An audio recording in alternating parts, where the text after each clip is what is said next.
G'day everyone, welcome to the Flight of the Next podcast. I'm Holly here on Gadigal Land in Sydney, as is Mr. Danny Avis, and we have Alex in Te Whanganui Atara, Wellington. So we wanted to have a chat about the first leg of the semi-finals and preview the second leg of the semi-finals. So we'll start with the Sydney and Mariners matchup. So Sydney hosted the Mariners on Friday night. Mariners won 2-1. And we did have some pretty big talking points in a straight red card for Jack Rodwell and a second yellow for Holman. Any thoughts on the match for those of you who watched it? Danny? Look, it was quite a good match of football. I think the real sort of takeaway from it is basically how good Central Coast Mariners are, to be honest. They've come back from travelling again for over a week where they won again. So they've had 2-3 days back in the country. They go away to Sydney, not an easy place to go to, and they win quite comfortably, to be perfectly honest. They weren't particularly spectacular themselves. All 3 goals were basically from mistakes. Deflections, goalkeeping error, penalties. So in that respect, they didn't create a lot of chances. But again, Sydney didn't really look like doing that much or threatening them too much. And then once the red cards happened, Central Coast just were very professional, put them away, and then played it out until we get it there. So they're going back to their place with a victory. They'll be very, very happy about it. But just the way they continued right to the end, just very impressive. And, just shows why they are the team to beat the season, I think. So, yeah. It was a real arm wrestle of a game. I thought Sydney had it when they scored early, or early in the first half at least, and then the Central Coast Mariners managed to crawl it back. It was a pretty, some pretty poor defending from Sydney. I thought they should have done better on some of those goals. I would have preferred if they stayed in the game because then the Phoenix get a home grand final. 2 red cards for Sydney as well, just really disappointing. I get the feeling that it's going to be really hard for them to crawl that back in the second leg. Lolly also getting an injury in the elimination final. It's down to the point. I'm not a Sydney fan. I don't really follow them that much, but I imagine it's down to the point where they're struggling to field an 11. Red cards, they've been getting them all season. Their first equal on red cards in the league. It's a real problem for them, and it's shown again against the Mariners. Yeah, that's the Rodwell red card. I don't know what he was complaining about, and I don't understand with someone the experience Rodwell has to make a tackle like that. The Holman second yellow, I've seen people arguing that shouldn't have been a second yellow, but he's like shoulder checked the player who was running through. I don't understand how anyone can argue with that. Either way, they've set themselves a really difficult match against the Mariners at home. Now that match kicks off slightly after the Wellington Phoenix semi-leg 2 finishes, so I'm sure that some of the pubs in Wellington are going to be absolutely packed out to watch that. What are our thoughts about how this semi is going and whether we think Sydney might have it? I think they're the kind of quality that they might have it, but against Mariners at home, man, it's a hard job. It's going to be very tough for them. It's going to be super tough for them. Their only chance is basically, I think, to nick a goal and then hold out until penalties and then hope it goes their way. As you said, Alex, they're struggling to put an 11 out, to be perfectly honest. The 2 with the red cards have gone, and then Lolly's out as well. Whatever 11 they go out, it's not going to be their strongest 11. But, it's Ufi. He's a decent manager. He'll get the best out of what he can do. And I'm sure we will see them defending like their lives depend on it, as they do. It's just whether they can hold out the Mariners.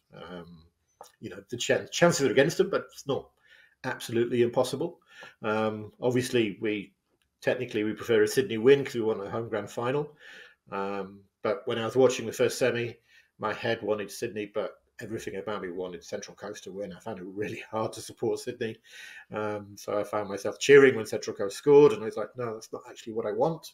But Central Coast are a much easier team to like than Sydney. When you've got someone like Jack Rodwell, probably one of the highest paid players in the league, played at a higher level than probably any other player in the league. He's hardly played this season. He's hardly played since he came to Australia, and then he makes a tackle like that. There was no danger. He just went over the ball, and just what a waste of space. Most of my Sydney FC mates are absolutely fuming with something like that. What a stupid thing to do. Both of those were basically at halfway. Both of the fouls that led to those. But you know what? Maybe Sunderland will take Jack Rodwell back.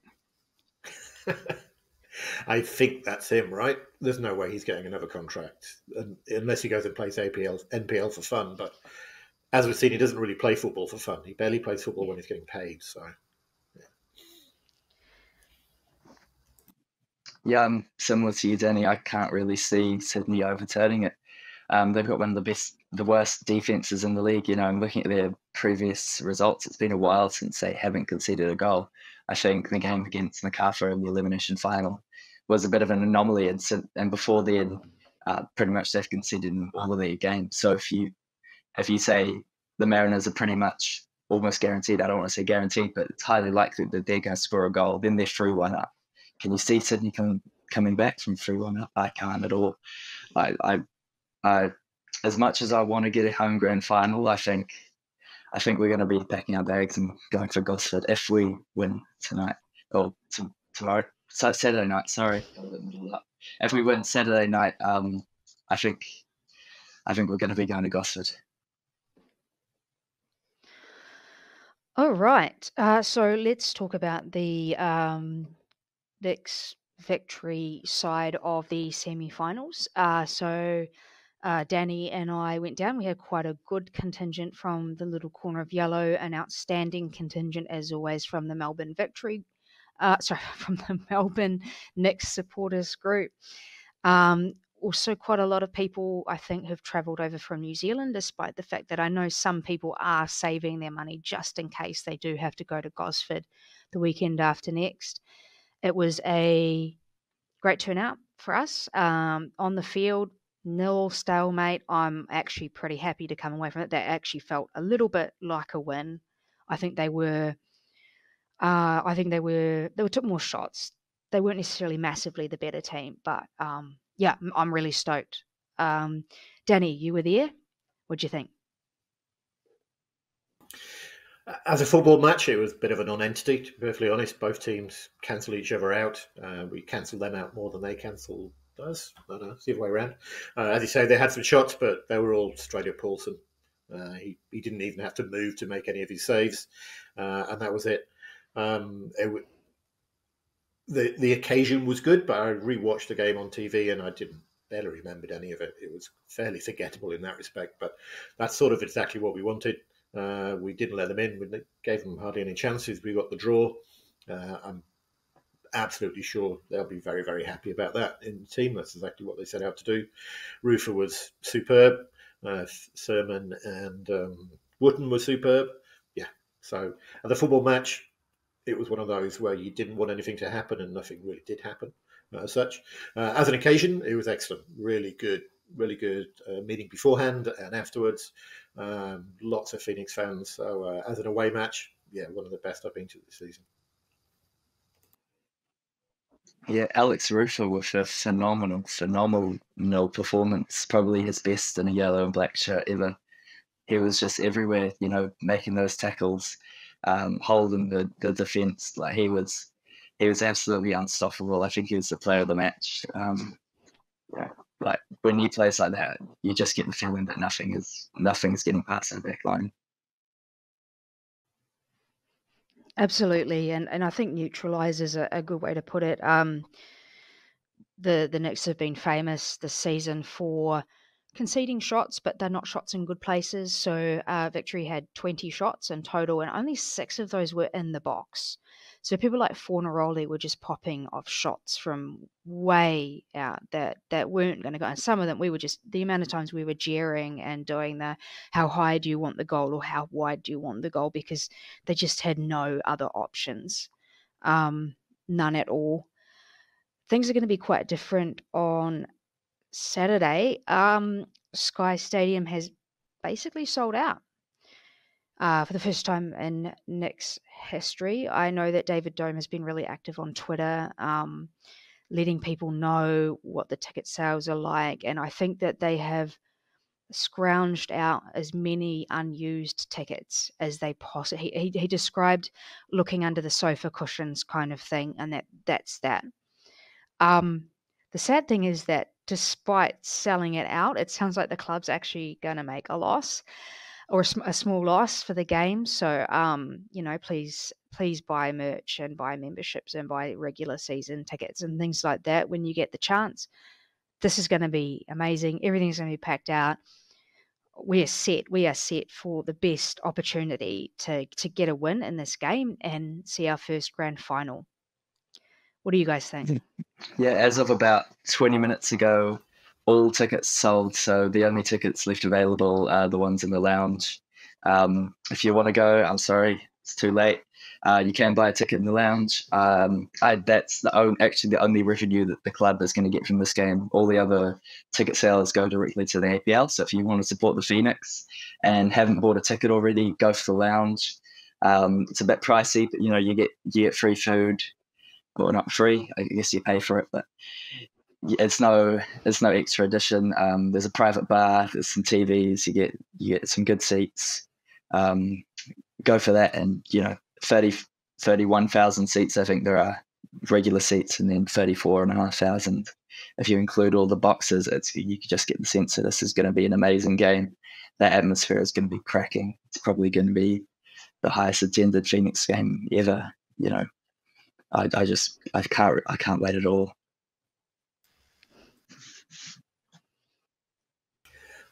It's going to be great, obviously. It will be almost certainly the highest attended A-League match this season, unless we get a grand final and manage to put some temporary seats in, which is quite spectacular when you think about it. It's going to be the biggest attendance of any game this season.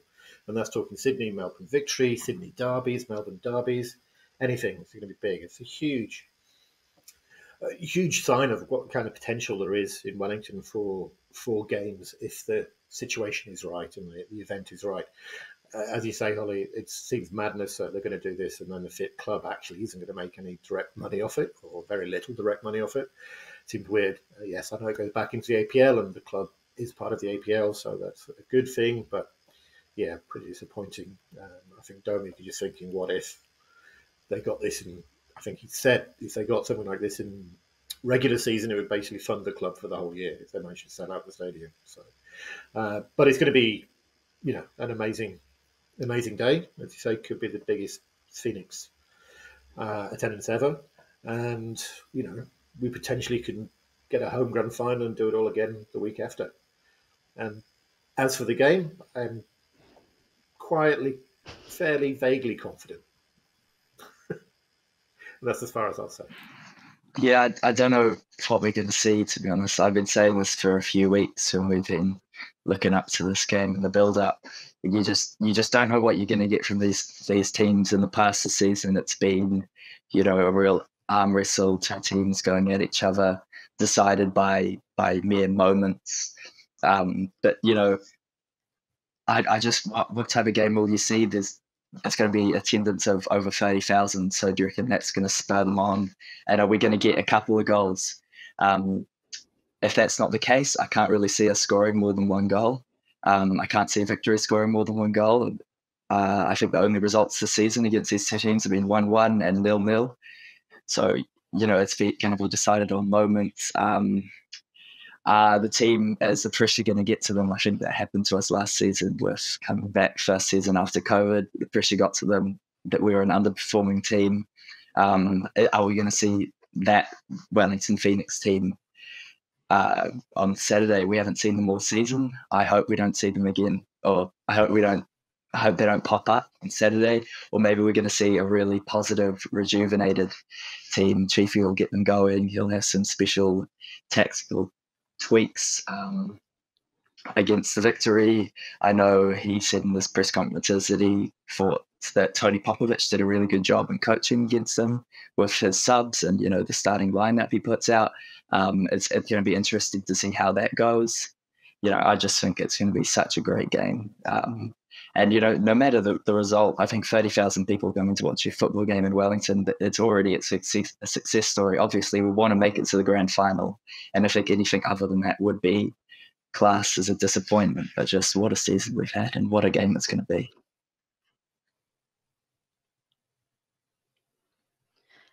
Chiefy's already said that if it goes to penalties, he won't be watching any of it. He actually, I noticed, he doesn't even like get to the point where the player is about to take the penalty and turns around. It kind of sounds like he actually just turns around immediately and doesn't even want to look at who's taking it, which is very sweet, but also very, very odd. I think David Dome also said that he would not be able to watch. I wouldn't know who to pick if we had penalties against, because I think that's the battle of the keepers. I'm really hoping it does not come down to that, and that the 35 or 34,000 people push someone like Costa or Oldie to put the ball in the back of the net during regular time, even. But you know what? Danny is quietly, fairly vaguely confident. Which I already know is now our name for this pod. I was also going to say we have had the announcement of the Professional Footballers of Australia team of the season. So that's the Players Union. They vote for their team in the season, all the players. Alex Paulson as captain. We've got Scott Wooden and Tim Payne and Alex Rufer, rightly so, and Costa Barbarouses. So 5 people, and including the actual captain and the team of the season for the PFA. So congratulations to all of them as well. And the coach. Oh my God. Yes. And the coach, rightly so. Well, I'm glad that the PFA know how to pick a team, and that they actually picked a team that had defenders in it, unlike all of those A-Leagues teams of the week and teams of the season where it's like a goalkeeper, 2 defenders, and then everybody else is an attacker. So it's a proper team. It would be a team I would be quite terrified to play against because, man, that's stacked. So well done to us. Are there any other matters to comment on before we finish up? I just found it interesting how there's 5 Phoenix players and only, I think, 3 Central Coast Mariners players, or maybe 4 if you include Danny Vukovic, and we came second and they came first.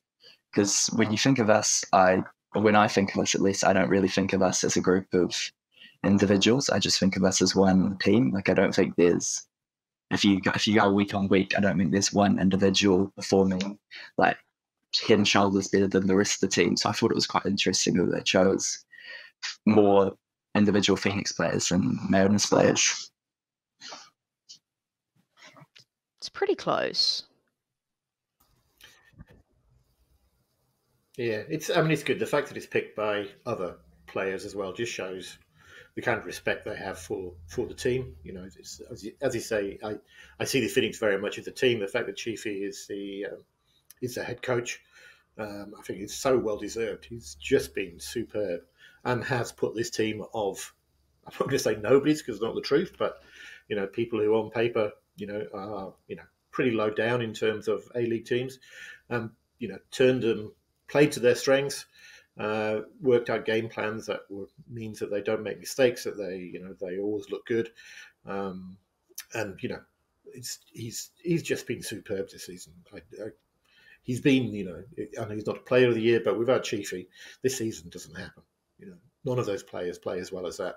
The team doesn't play as well as that. So it's, I really hope for his sake. 1, that it doesn't go to penalties, so he can watch the whole match, and 2, that we get a grand final that he can actually, have some achievement to say, okay, we didn't win the league, we just missed out winning the league, but we got Phoenix to its first ever grand final. That would be great for Chiefy. All right. Well, thanks for joining us, everyone. This one's short and sweet. we will be back to talk about the semi-final second leg exam preview, the grand final. Hopefully that preview will include us talking about the Wellington Phoenix being in that grand final, and if a miracle happens in Gosford on the weekend, hopefully we are staying in Wellington and would have an absolutely incredible time with a sellout Sky Stadium grand final. But first, the victory. All right, everyone, take care.